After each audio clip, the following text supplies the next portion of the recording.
it's been a while since we have done anything with this. Have we done any videos with this lathe? Since the first one, which many of you told me all of the things I did wrong. Yes, you did. And hey, I listened, I learned, and one of the things I had to reevaluate was I bought this because I work in soft materials, and this would be just right. That's why I got the short one. My stuff is really small that I want to put in here. So this is plenty big for me. I learned how to make tools. This is high-speed steel. Here's a tip. If you can't find this at Harbor Freight, it's because it's at the cash register, so people don't steal it. I learned how to make lathe tools. I watched, it was either Joe Pye or Frank Hoos. One of the two's got a great video on making your lathe tools. And my little favorite grinder right there is perfect for making the tooling that I need. And so I got the tool in here already that we're going to use to do this. And it wasn't hard. I just had to study a little bit. All right, so what I got for you. We're going to be turning acrylic. So what I did was I made these knobs. These are for the Troller. Okay, I made them out of thick acrylic. I laser cut the holes out. I laser engraved some numbers and some lettering and stuff on it. And then I cut a steel rod to hold these in place while I applied the bonder. Now, unfortunately, you can tell by looking, see the cracking there? I don't have the humidity turned down low enough to prevent that. It's not going to matter that much. It's fine for what we're doing. But if this had to be perfect, I'd run the dehumidifier till I was down about 16%, and then I would go ahead and bond them. But I got them bonded together. And now I want to smooth out the ridges in here. And this has a cap on it. So before I put the cap on, I put this in the lathe with a bolt in there, and I turned it and I kind of smoothed it out a little bit. But now I'm going to true it up, make it more true. It's good enough as it is, but I'm going to make it better. I want it to look a little nicer. And here's one that I've been working on. On the bottom here, it's all cloudy. I'm putting on glow-in-the-dark paint under here before I put probably a parchment color so that the letters will pop out, and it'll sort of glow in the dark a little bit. So that will be kind of cool. So now, what I want to do is I want to turn this on the lathe. And I'm going to since I'm using the chuck, the 3-jaw chuck with the outside holders, because this won't fit when you have the other teeth in here. You use the inside teeth, the jaws. And I got 2 washers in here to give me a little extra working room. And I'm just going to, let's see, which side are we going to do first?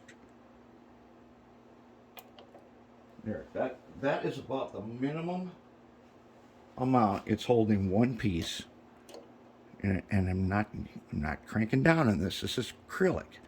I just need to hold it so that it doesn't spin around. There, just like that. It's good. It's good to go. Okay. Now, one of the things I did learn about the chucks, or the jaws, was how to change them. I watched this Australian guy on how to change jaws in a 3-jaw chuck, and I did learn something new that I'm going to show you right here. Okay, here are the other jaws. They are numbered and they go in there in a certain way. And this is a problem I had with the old learning machine, is that I probably got the jaws, it just wouldn't be true anymore. And that's what prompted me to get this, because I started liking how it worked. Okay, if you take the jaws, you turn them like this. See how they're lined up right there? All right, The here's how you know. The tallest one is number 1, the middle one is 2, and the other one, the shortest one, is 3. They're supposed to be marked. The ones on the old lathe, not marked. But they do have a number in the channel under this grease here, and it tells you what number they are. Inside, when you take the jaws out inside here, there is a number. There is a number inside the slot. And then I went around and I just put, with a Sharpie, I put some dots on here so that I would know what the number was. They're going to wear off in short order. But I numbered them just so that I could see which is which. Because when you're putting them in, you put them in and you start with 1, 2, 3, and then when you do the procedure where you'll turn one way, which should be counterclockwise, until you feel the click, and then you'll start tightening and they'll all come together. That's for another time, but anyways, I did learn that. So now I can reverse jaws whenever I want to. Okay, so now what we're going to do is we're going to use my tool that I made, and we're going to go ahead and we're going to make the edge of these knobs a little bit smoother. All right, we'll put the safety down there. And yes, I heard you when you said I was going too fast, and I have learned since then. Okay, let's bring up our tool post.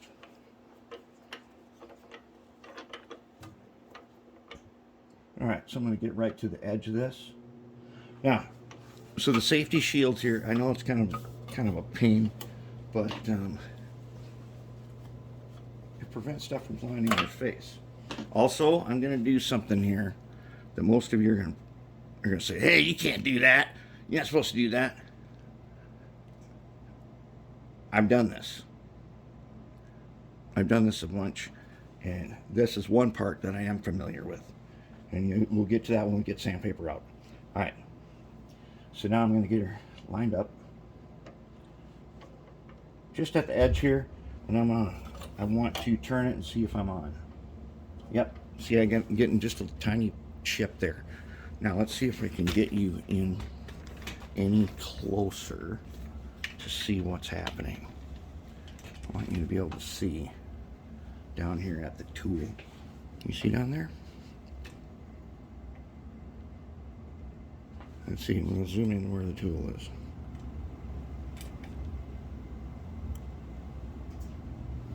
Can you see that?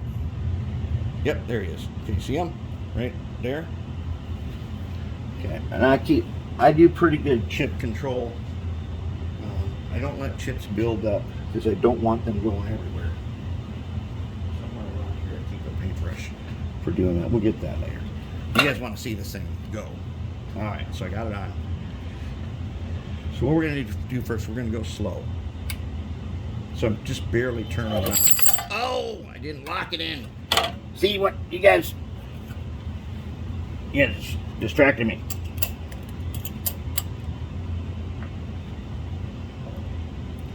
All right, let's try that again. Let's back off. Get our washers in there. One thing I don't like about this is this spring-loaded handle. I got to get a handle that's not spring-loaded because this thing goes on the floor a lot. Okay, now we're going to hold it like that, and we go around and we turn each one of them. All right. We'll do it again. Check. Check. Let's try that again, shall we? All right, let's try that again. Okay. We'll back up. Here we go. Okay, so I'm going to come in.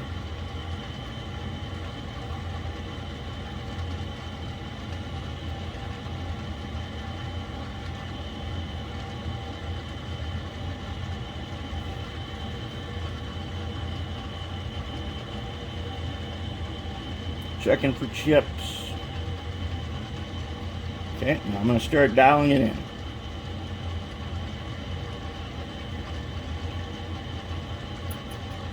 Okay, now I hear a little, you hear that? Barely hear the clicking? That's telling me that it's not true, which I can see because it's kind of wobbly.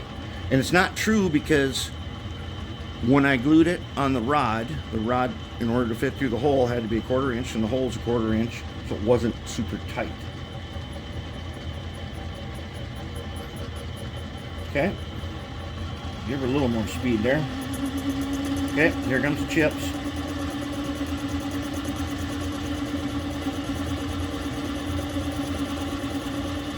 Oh, that's good enough on that way.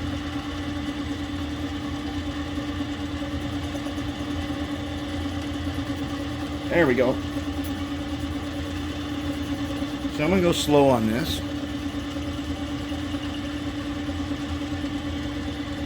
We're going to see how far I can go. I can only go up to a certain point because you can't have the tool hitting the jaws. And it stops me right here. So that's as much as I can do. Now, let's go back and let's start doing a little cutting. Give it a little more speed.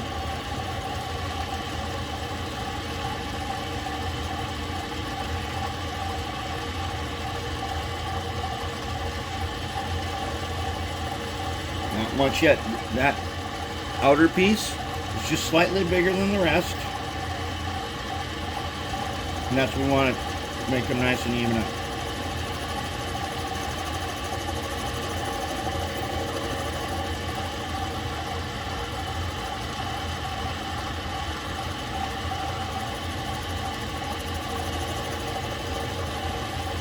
There we go. Now we got some chips going.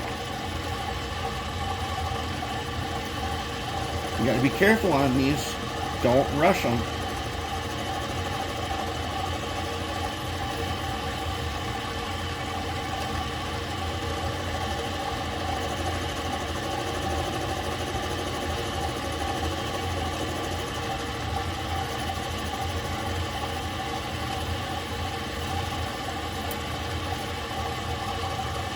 Okay, now I'm going to do something that you guys are going to say, hey, you can't do that. I'm going to touch it with my finger. Yeah.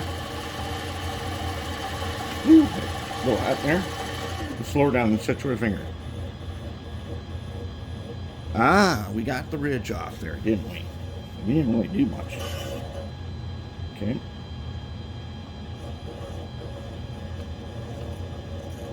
Okay, let's go ahead and make a pass. We're going to give her a little more speed now.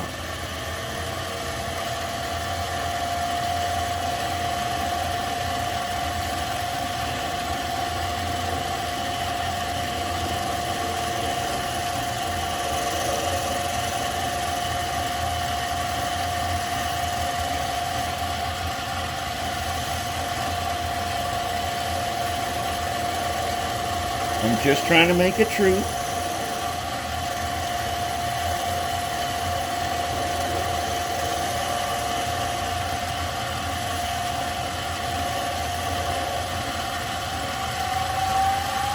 The higher the speed you go on acrylic, the smoother it gets.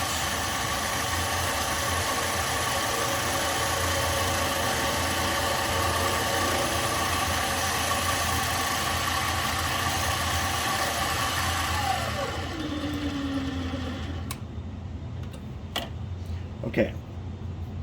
A little rough surface there, doesn't it? Yep, so let's do this. Let's just keep our tool where he was. Back off. Okay, and I'm going to show you one thing that what I'm going to do now, I'm just going to do this a little bit. We're already at 15 minutes here. I'm going to polish this with a little bit of wet sandpaper. With my fingers. Yes, I am. And I'm going to use multiple grades of wet sandpaper. I'm going to start with a 240. And I'm going to work my way up to 1,000. Oops, gotta have that covered. Now I'm putting my fingers in here. Okay, I've done this A lot of you say, "Oh no, you're gonna lose a finger." I hope not. So far, I can feel it touching the edge of my nail, just barely, and that's how I know that's far enough.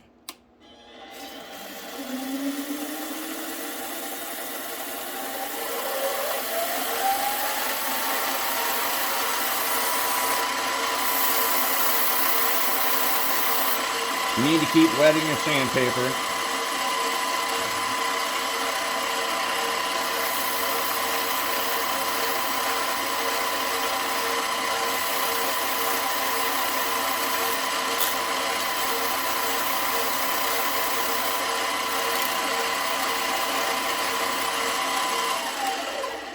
Okay, I'm going to show you one last thing, then I'll show you the finished one again. Most of you getting impatient anyways.